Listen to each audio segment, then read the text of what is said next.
And it pleases me to see so many students, faculty, staff, and others with us here this evening as we listen to what promises to be an informative and perhaps even challenging talk tonight. Now, in today's societal climate, it's especially important for us to engage each other along, yes, and even more importantly, across our ideological differences.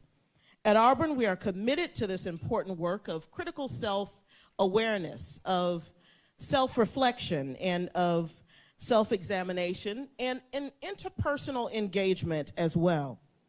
Today's lecture will inform and perhaps even challenge current thinking regarding a relevant and a really important contemporary diversity and inclusion topic.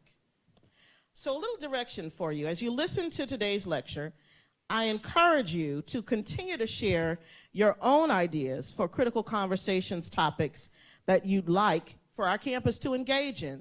You have cards that are with you at your seats, the small card above your program.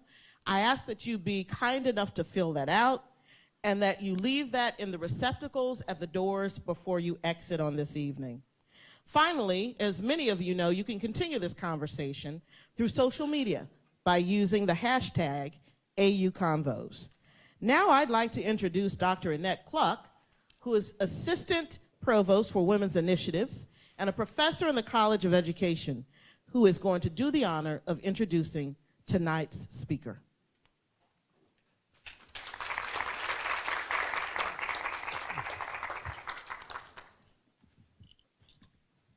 Good evening. Can everybody hear me? Okay. As Dr. Clayton indicated, it is my pleasure to welcome you to the fourth event in the Critical Conversation Lecture Series. I'm Dr. Annette Cluck. I'm a professor and the Assistant Provost for Women's Initiatives in the Office of Inclusion and Diversity, and it is my honor to introduce tonight's speaker. To those of us across the many disciplines within psychology, Dr. Sue is a pioneer in multicultural counseling, multicultural psychology, multicultural education, microaggression theory, and the psychology of racism and anti-racism. His scholarly work has led him to become one of the most prominent voices in cross-cultural studies. I should know, I use his textbook in many of my graduate courses. With over 150 publications, 15 books, and numerous media productions, Dr. Sue has the distinction of being the most cited multicultural scholar. Throughout his endeavors, Dr. Sue's commitment to multiculturalism has been steadfast, and his contributions have enabled the field of psychology to seriously question the monocultural knowledge base of its theories and practices. Dr. Sue's services have been widely sought by many groups and organizations. In addition to his role as professor of psychology at Columbia University in Teachers College, he has provided numerous cultural and diversity trainings to many Fortune 500 companies, government agencies, institutions of higher education, businesses, industries, public schools, and mental health organizations. We are all very pleased to have him here tonight to speak about this important topic. Please join me in welcoming Dr. Derald Wing Sue.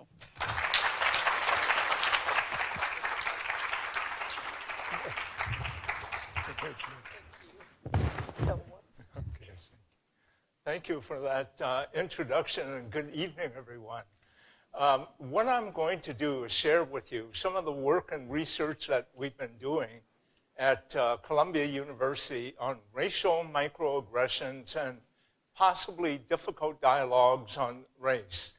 What are microaggressions? Well, microaggressions are the everyday slights and dignities, insults, put-downs, and invalidations that people of color, and I'm going to be concentrating primarily on racial microaggressions, but I want you to know that any marginalized group in our society can experience microaggressions. There are gender microaggressions, disability microaggressions, and LGBTQ microaggressions that occur. So while I'm going to be talking about racial microaggressions, it's important for you to kind of realize that I'm using it as an example to illustrate the dynamic and harmful impact of microaggressions. Now, microaggressions are so impactful in a harmful way because they are reflections of implicit bias that are outside the level of conscious awareness of well-intentioned individuals. In our studies with microaggressions, we found that microaggressions vary in being conscious and deliberate to those being outside the level of conscious awareness and unintentional.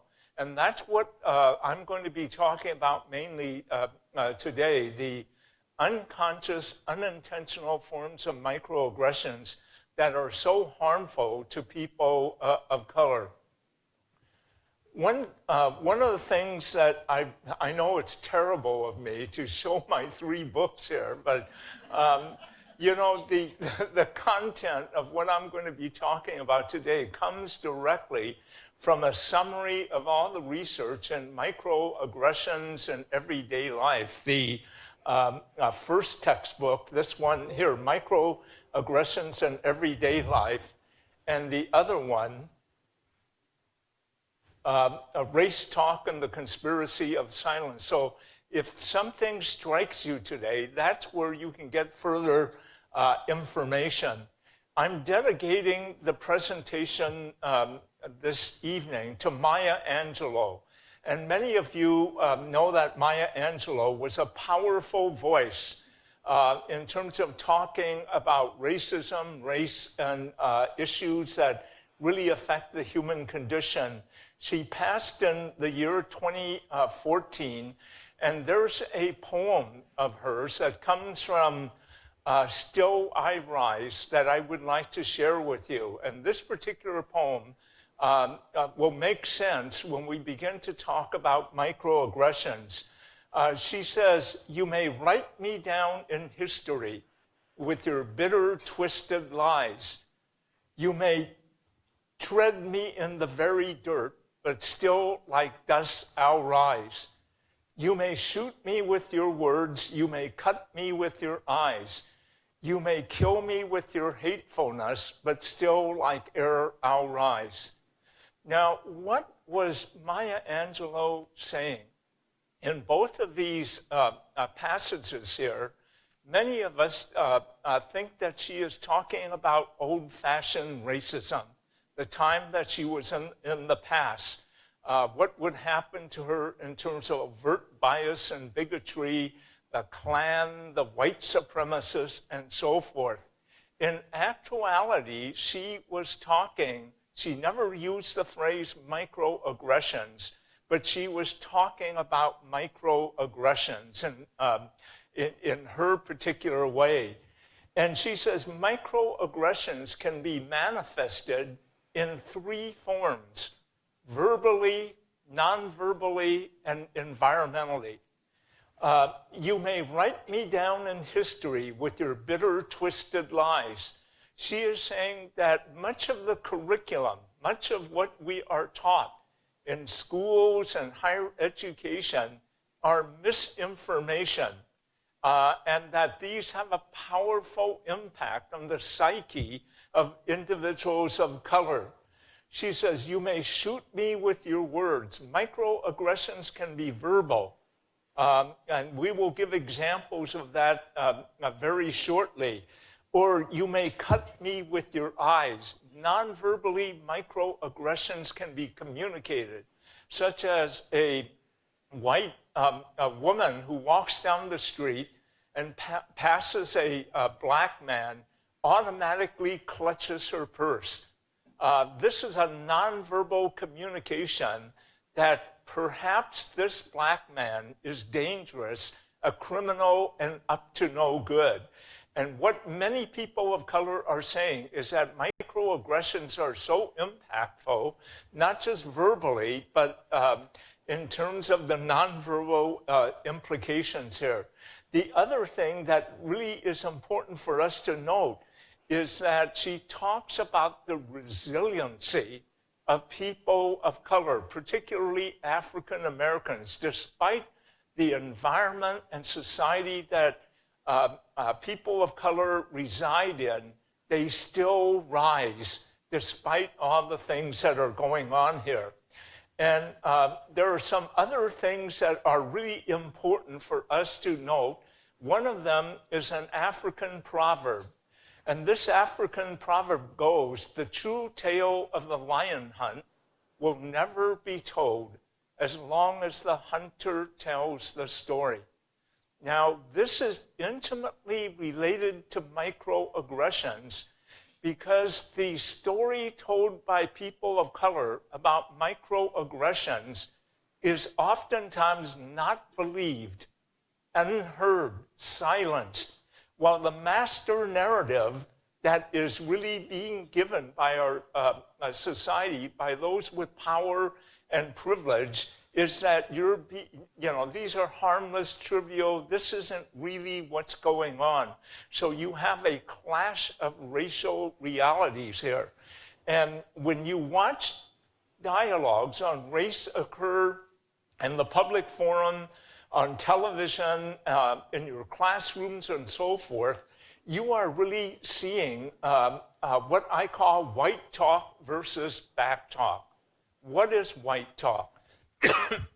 White talk has a master narrative that says racism is a thing of the past, that anyone in our society, if they work hard enough, can be successful, that we elected a black president, and thus, as we have evidence, that racism no longer is a force in our society here, that we live in an open, free society.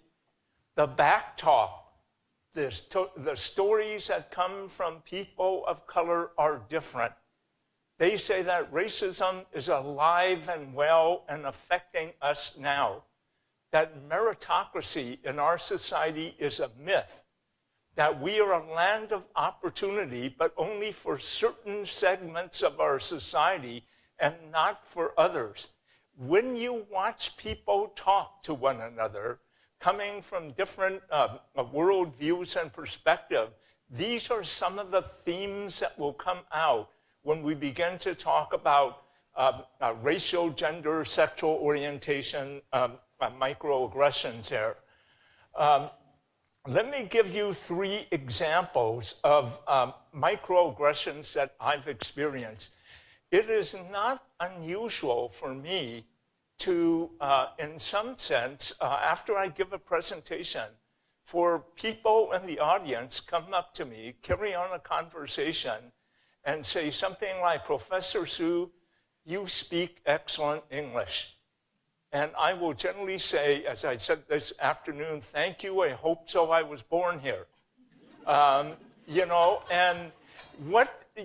I'll get to that later, nor is it unusual for me to be asked, "Where were you born?" And I will say, for example, oftentimes taxi drivers in New York ask me, "Where were you born?" And I'll say, "Oh, I was born in Portland, Oregon." They'll say, no, I mean, "Where were you born?" And I'll say, "Portland, Oregon?" And they'll say, "No, I meant, what country were you born in?" And I'll say, "The United States." Now, both of these are microaggressions because they, on one level, have a conscious communication, but on a different level have what we call a hidden meta-communication that forms the basis of a microaggression here. The meta-communication in the first 2 examples here is a message that you are a perpetual alien in your own country. You are not a true American. Only true Americans look the following way. And in essence here, these are micro insults and micro-invalidations that are directed by people who are not mean, evil people. I mean, see, this is the dilemma here. The people who deliver microaggressions generally experience themselves as good, moral, decent individuals, and they find it very difficult to understand their meta-communication because it is invisible to them. And as I've said earlier, microaggressions are reflections of implicit bias. It is reflections of worldviews of inclusion, exclusion, superiority, inferiority, normality, abnormality. And these are issues that are hidden in the mindset of the individual. Environmental microaggressions are powerful, and they operate almost on all campuses that I've been to. What are environmental microaggressions? Well, several years ago, I was asked by Harvard University to work with all the deans of the college. And they had a 1-week event on the entire campus called Making Harvard a More Welcoming Environment for Students and Faculty of Color. That was they had town hall meetings, videos, ethnic food celebrations, and they asked me to work primarily with all of the deans for a half-day training workshop. And I remember that as I was being introduced by the moderator to all the deans that were present, I noted that unless I was wrong, all the deans appeared white. And they were primarily white men, although there was white women who were the assistant or associate deans as well. And I got up and started off by saying, as I stand before you today and look at the sea of faces around this room, you all appear white to me. And there was this uncomfortable shifting around of some of the deans. And I said, do you know the messages you are sending to prospective students of color or faculty of color you are trying to recruit? And I said, there are 3 messages that you're sending, whether you intend it or not. 1, you are not welcome here. 2, if you choose to come, you will not be comfortable here. 3, if you persist in staying, there is only so far up in our organization that you will go. As a student of color, you may not graduate. As a faculty of color, you may not get promoted or tenured. And I said that this is not a message you intend to send, but it has that impact. That is the impact that people of color experience when they see what positions are occupied by individuals. At the end of that presentation, one of the deans came up to me and says that, Professor Sue, I've been thinking, we do all our new faculty orientation in, I don't know, they call it the Harvard room. And in the Harvard room, we have full-scale portraits of every past president of Harvard University. And he said, do you think a faculty of color would feel uncomfortable? And I said, what do you think? And this is something that really we have to begin to think about, and that is that the experiential reality of people of color, oftentimes on a campus, in an employment setting, is different from the experiential reality of white educators, white students, or white co-workers, because oftentimes the people of color are being subjected to what we call a hostile, invalidating campus or work climate that affects their ability to work, produce, and solve problems and learn. And I'll share some of these statistics with you very shortly here. These are statements that we were able to get. What is this?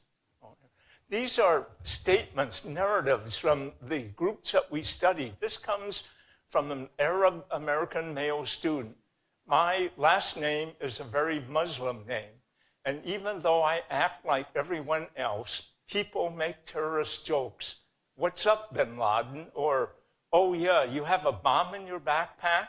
I kind of looked at him and I was like, shut up, don't say that. And he was like, you know, I'm just joking.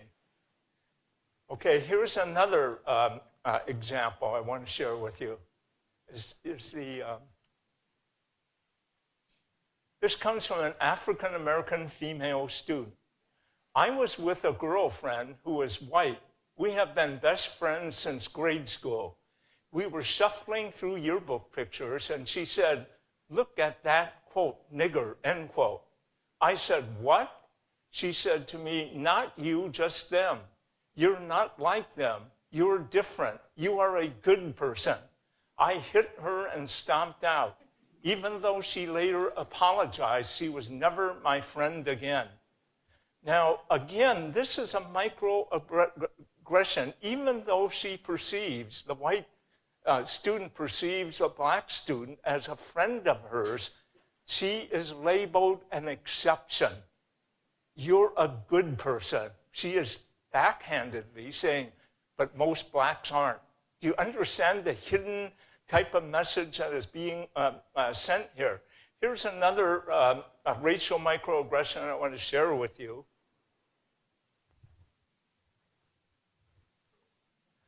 Okay, this comes from an African-American man. And he says, it gets so tiring, you know, it sucks you dry. People don't trust you. From the moment I, an African-American male, wake up, I know stepping out the door that it will be the same day after day. The bus can be packed, but no one will sit next to you. I guess it may be a good thing because you always get more room. No one crowds you. You get served last. When they serve you, they have this phony smile and just want to get rid of you. You have to show more ID to cash a check. You turn on the TV, and there you always see someone like you being handcuffed and jailed. They look like you, and sometimes you begin to think it is you. You are a plague. You try to hold it in, but sometimes you lose it. Explaining doesn't help. They don't want to hear. Even when they ask, why do you have a chip on your shoulder? Shit, I just walk away now. It doesn't do any good explaining. And, you know, this is an African-American man who is approaching the limits of what it means to be a black man in his particular context and environment. And what we have to ask when we talk about the a battle over the master narrative, white talk versus back talk, these are some of the questions. Is life as hard as this black man describes? Many white, well-intentioned white individuals will say, he's exaggerating. It's not that bad. Is he exaggerating or misreading the actions of others? Many people accuse people of color as being oversensitive or paranoid. Worse yet, they tend to pathologize a person of color's response when they try to point out a bias occurring as labeling you the angry black man, the angry black woman, are things that oftentimes are used here. Is he right in concluding that others don't want to listen to his explanations? And this is where we have the clash of racial realities. And one of the things that we did in major studies on racial dialogues was, why is it so hard for people, white individuals, to hear the stories from people of color and to entertain that they may be legitimate? And this is a question that I ask many of you here. It is because to believe what is being told means, in some sense, that you have been guilty of oppression, discrimination, and bias. And this challenges your self-image as a good, moral, decent individual. And when the black man says that, even if they ask you, why do you have a chip on your shoulder? He has found that trying to explain it is met with defensiveness and dismissal of the explanation.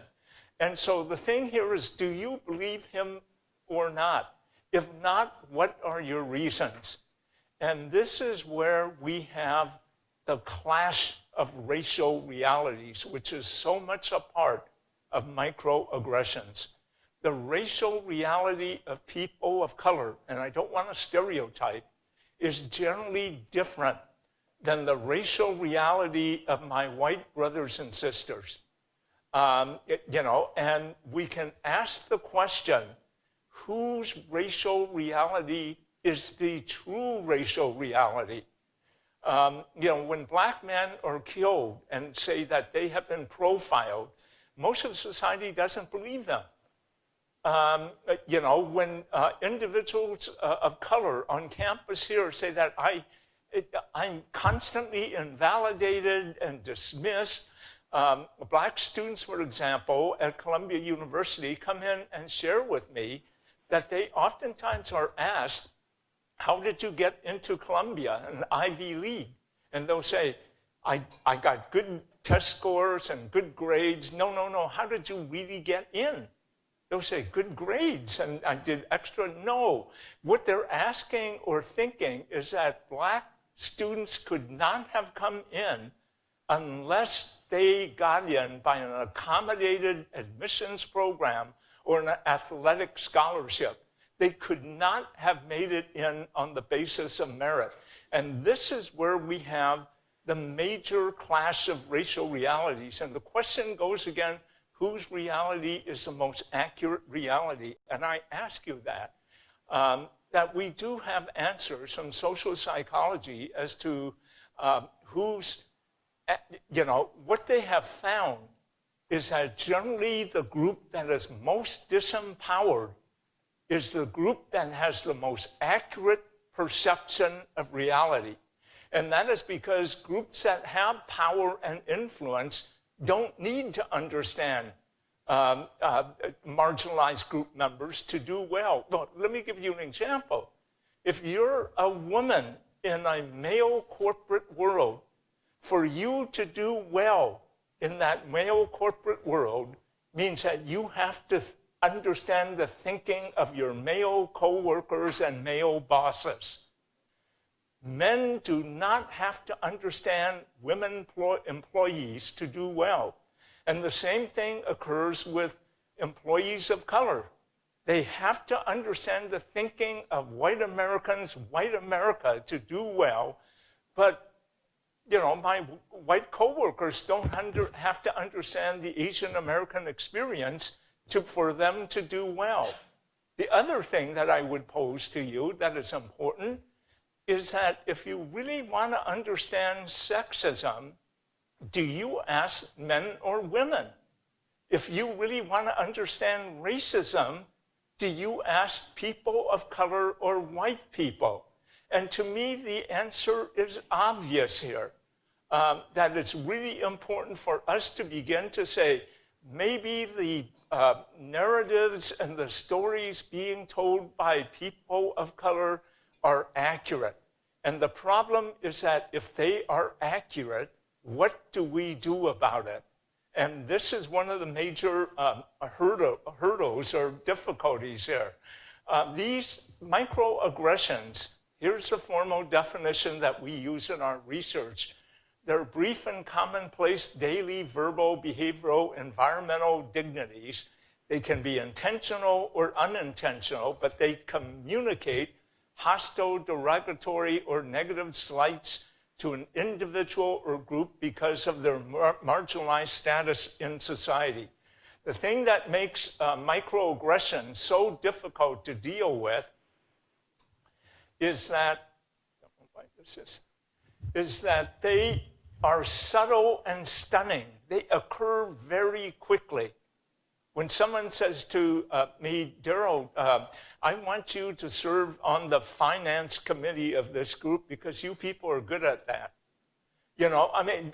They occur very quickly in terms of, they can also be described as subtle insults delivered through dismissive looks, gestures, tone of voice that is given here in terms of the I'm having difficulty. Is this where the computer is that would?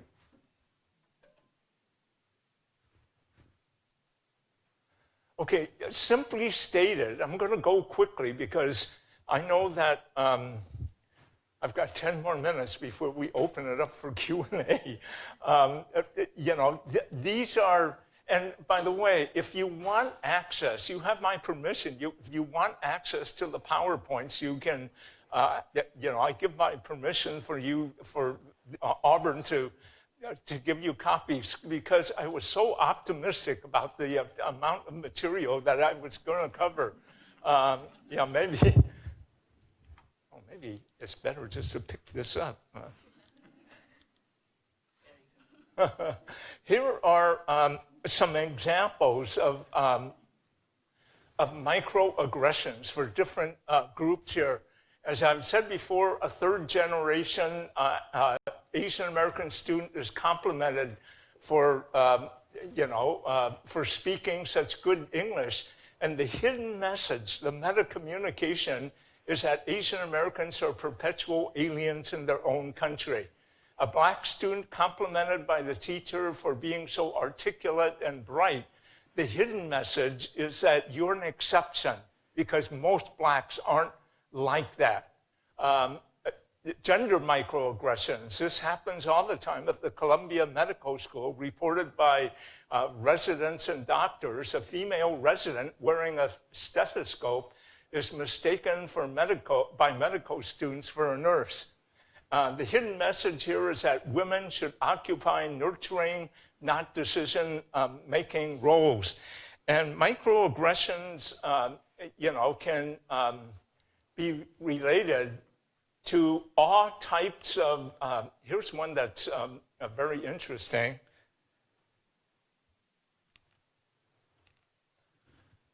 Here is something that we actually found with respect to sexual orientation microaggression. This is a second example down.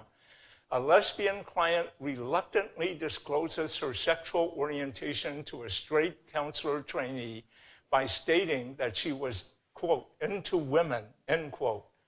The counselor indicates he is not shocked by the disclosure because he once worked with a client who was, quote, into dogs, end quote.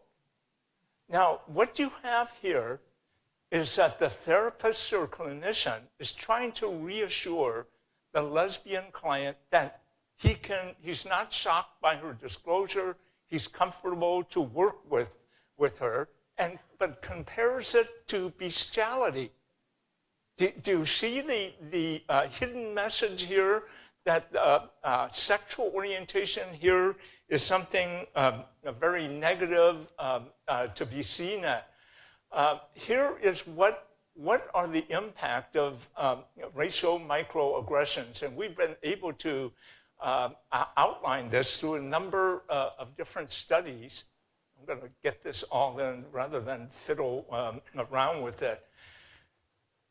Employees and students of color often report experiencing the work or campus climate as isolating, alienating, and a place that is undesirable and uncomfortable.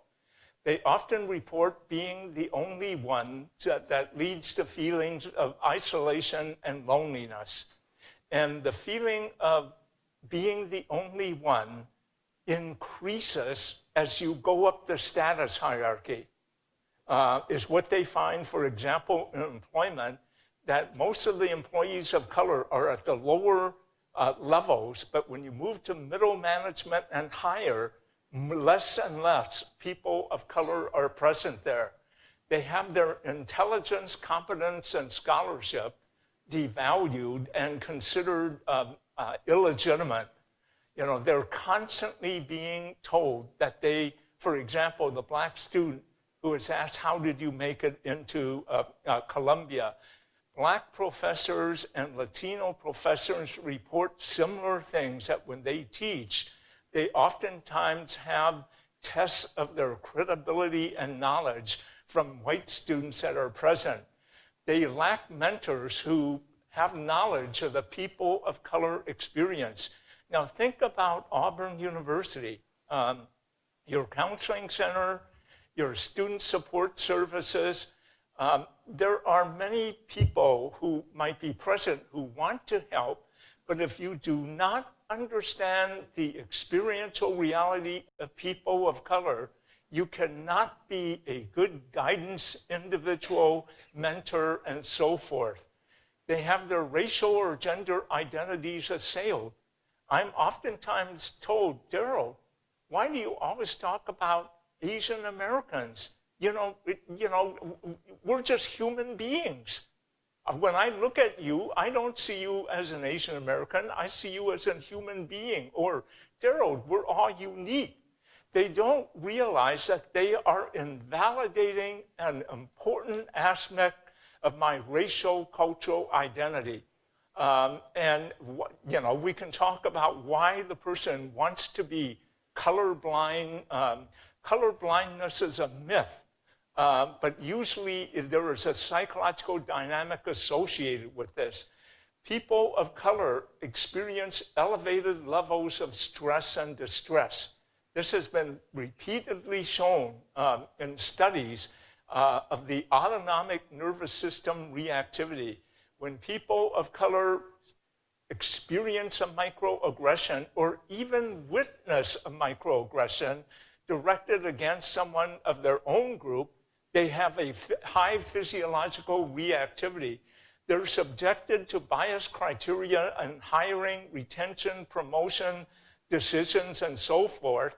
They have many more white coworkers, supervisors, and colleagues question their qualifications or credentials. And these are many of the themes that come from this. I'm going to go quickly to what I'm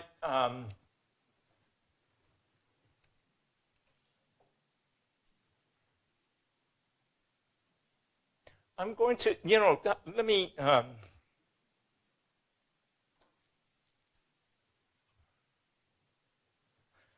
let me go over 3 basic assumptions that oftentimes people find very difficult to accept. One of them is that we have all been socialized into a society in which there exists individual, institutional, and societal biases associated with race, gender, sexual orientation, and other things. If you look at the history of the United States, it is the history of racism. People get very upset with me when I make that particular statement, but it's undeniable. How else do you explain the taking away of land from the indigenous people of this country, the enslavement of blacks from Africa, the internment of Japanese Americans, 2/3 of them, by the way, were citizens by virtue of birth during World War II. Now, these were not individual acts of a bigot, of a white supremacist. They were whole governmental actions supported by members in the government and people throughout. And so one of the things that's important now, in all good balance, however, we have to realize that the history of the United States is also the history of anti-racism. There have always been individuals who fought against it. The second thing that becomes very important for all of us to know is that none of us are immune from inheriting the biases of our ancestors, institutions, and society. This is what is very disturbing to many people. It is, from all the studies that have come out, it is impossible for any of us not to have taken on hidden unconscious biases. To believe that I have been born and raised in the United States for all of these years without inheriting biases is the height of naivete, ignorance, or arrogance. We have we're not aware of this, and on a conscious level, we don't want it. But it is present and comes out in implicit bias. And this is one of the last things that I'm going to share with you, that it is not old-fashioned racism and sexism that do the most harm to people of color and women, but the contemporary forms that are known as racial microaggressions. Now, let me kind of share some statistics with you that I think is, are these inequities due to that of the old-fashioned racism or something else? White Euro-American males are only 33% of the population. Yet, let me get this all out. This is not working. Yet they occupy 80% of tenured positions in higher education. They are 80%, it varies, with the House of Representatives. Over the past few years, they have varied between 80 to 90% of the US Senate. They are 92% of Forbes 400 executive CEO level positions. They are 90% of public school superintendents in an occupation dominated by women. I think 80% of teachers are women, and yet yet you have this disparity here. And finally, they are 99.9% of athletic team owners. Now, this last statistic will give us some hope. They now are only 97.73% of US presidents. Unless there is something we don't know about Thomas Jefferson. And that's a whole new story in itself. But the questions that we have to begin to ask is primarily this: where are the women? Where are the people of color? Are these disparities due to the overt bigot, or are they due to ordinary folks like you and me? And what our conclusion is that these disparities are due to educators who teach our children, employers who decide who they're going to hire, who they're going to retain, and who they're going to promote, and healthcare providers who decide the type and frequency of care that they will give to people of color. That's what is causing the major differences of these areas here. So what I'm trying to get to communicate to you is that microaggressions are not harmless, insignificant, trivial, that they are very powerful in creating psychological problems for people of color, but also on a broader scale, affect the standard of living of these marginalized groups that we're talking about. And so the whole issue becomes several things. How do we make the invisible visible when microaggressions are so invisible to perpetrators and oftentimes targets? I can be the target of a microaggression, feel uncomfortable, but not really know what happened. And that, I think, is one of the major goals that we have in education: make the invisible visible.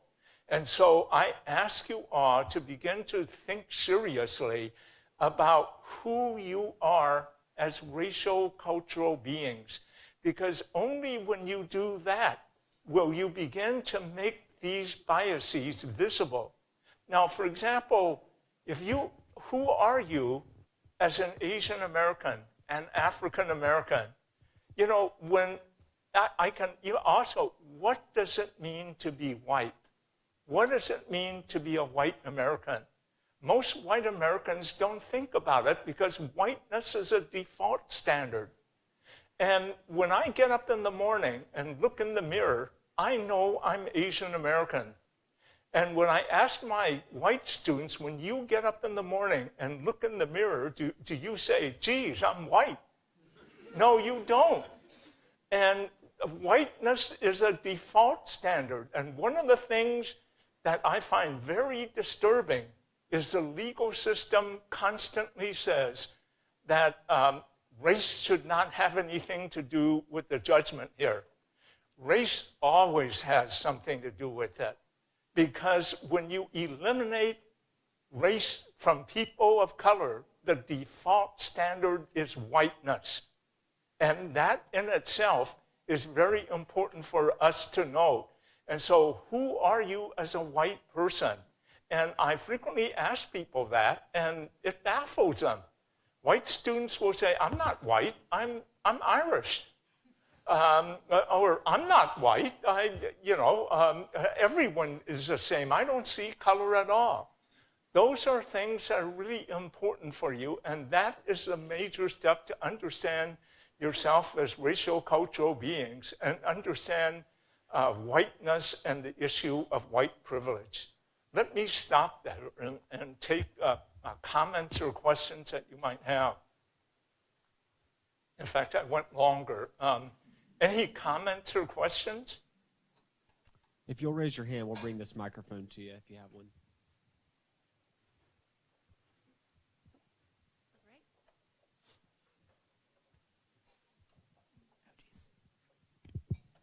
Hi. You mentioned earlier about social psychology, and I remember taking the class in undergrad, and they talked about the bystander effect and how just knowing about the bystander effects makes you less likely to exhibit them. Do you think the same principle could perhaps apply to microaggressions? Were you in the early afternoon group that talked about bystanders and okay, the bystander, one of the things that people have always asked is why, when you see a microaggression or a biased incident occur, why don't people respond to it? And we have begun to research how targets of microaggressions respond, how white allies respond, and how bystanders respond. And the difference between those three groups is that that white allies have a broader critical understanding of race and racism, while bystanders don't.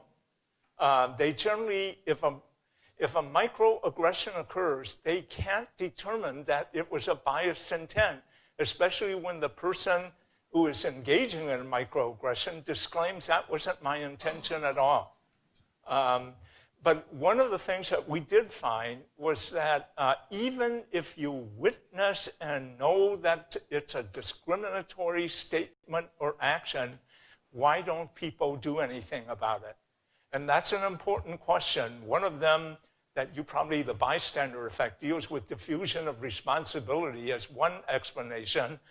I believe that the bystander effect is affected by two main things: the power differential and negative consequences that might ensue if a person goes against the grain.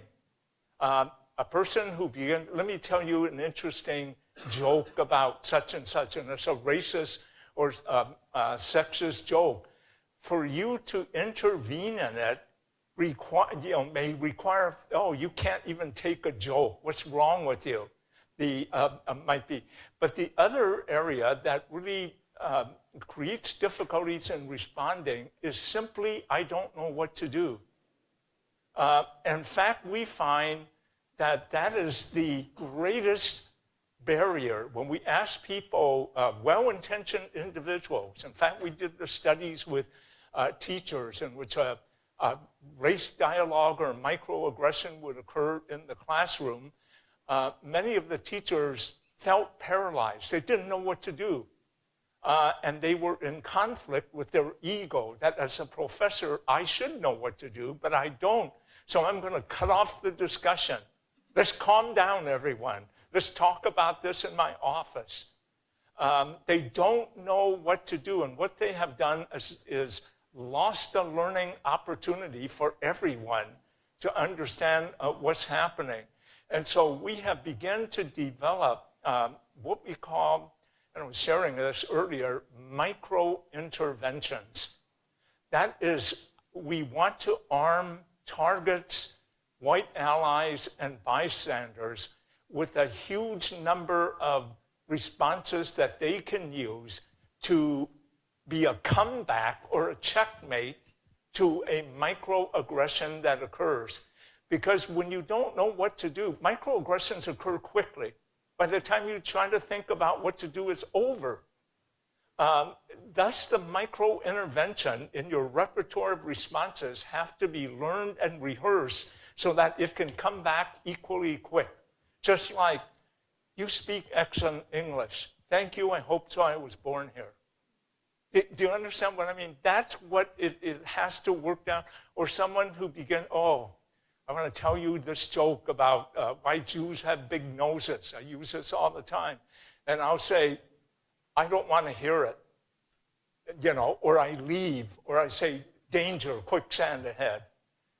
Something that is important, or a person who engages in a hurtful response, you can quickly say, I know you meant well, but that really hurt. Now, why is that effective? Because you have turned the discussion from intention to impact. Because if you deal with intention, they're going to say, it wasn't my intention at all. And when you debate over intention, you're lost the impact that is harmful. So I know you meant well, but that really hurt. Now forces the individual to begin to discuss about why did it hurt? What happened? What did, honor? It deals with that. But these are micro interventions that we find are very valuable. And they have what we find is a positive effect. When we have targets, white allies, and bystanders go through micro intervention training, it empowers them. I don't know if you know what it's like to be on the butt of microaggressions where you feel powerless, but to suddenly know that you're armed with the ability to respond.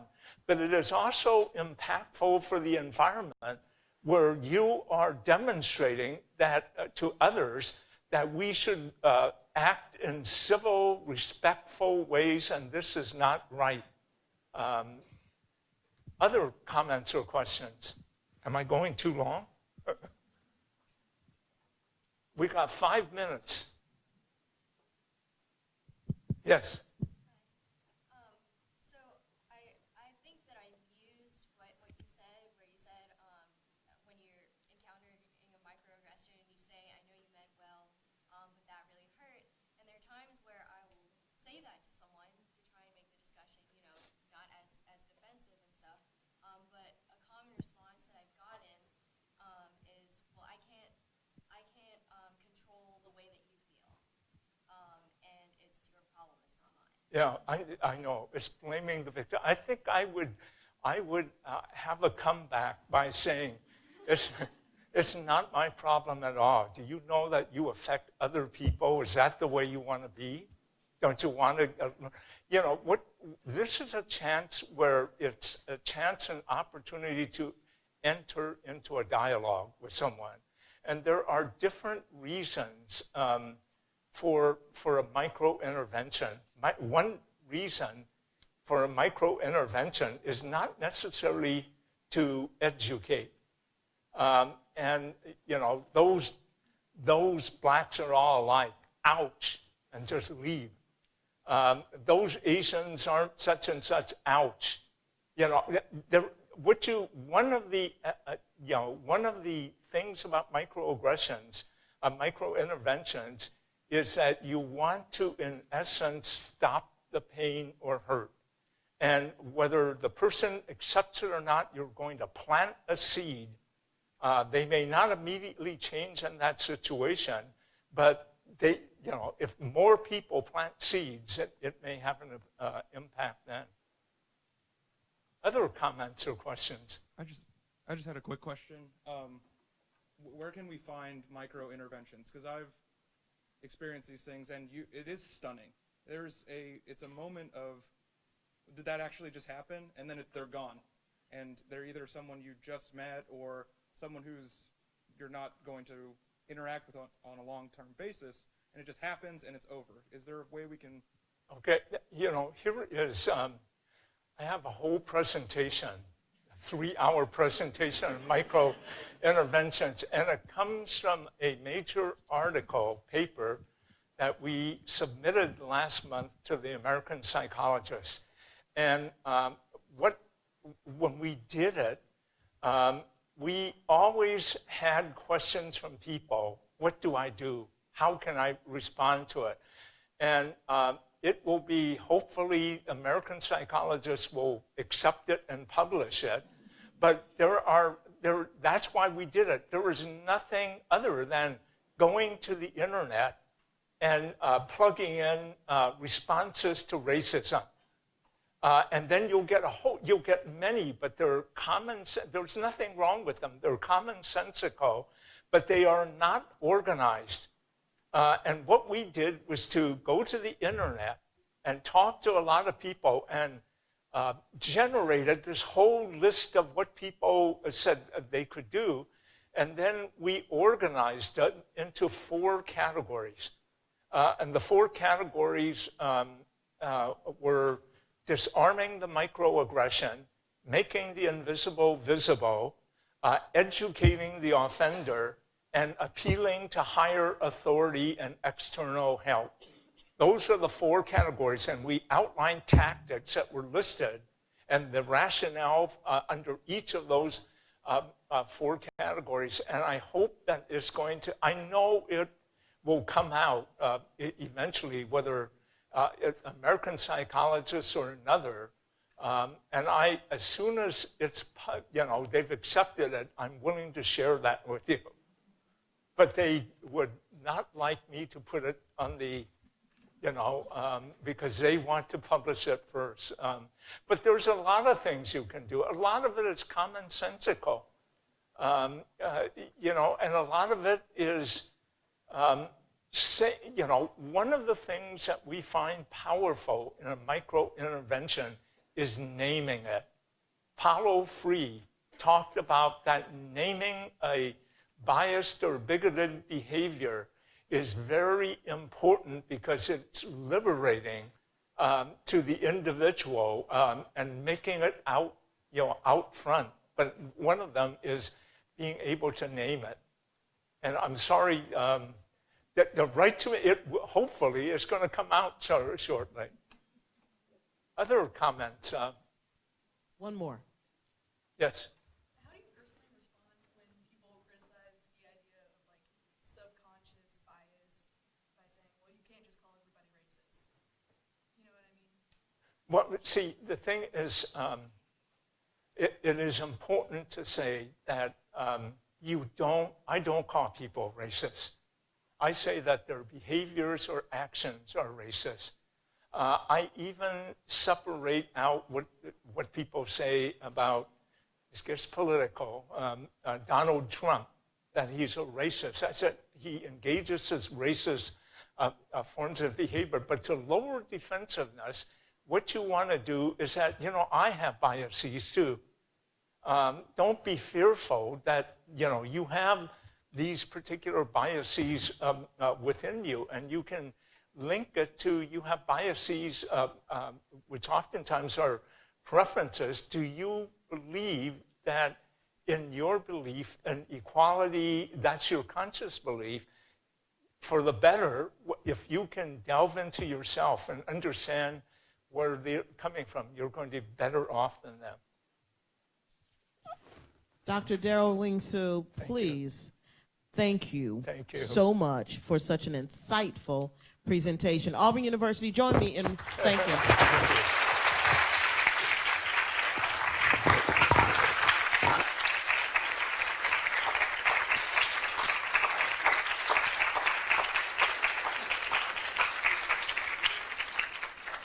Remember to continue the conversation.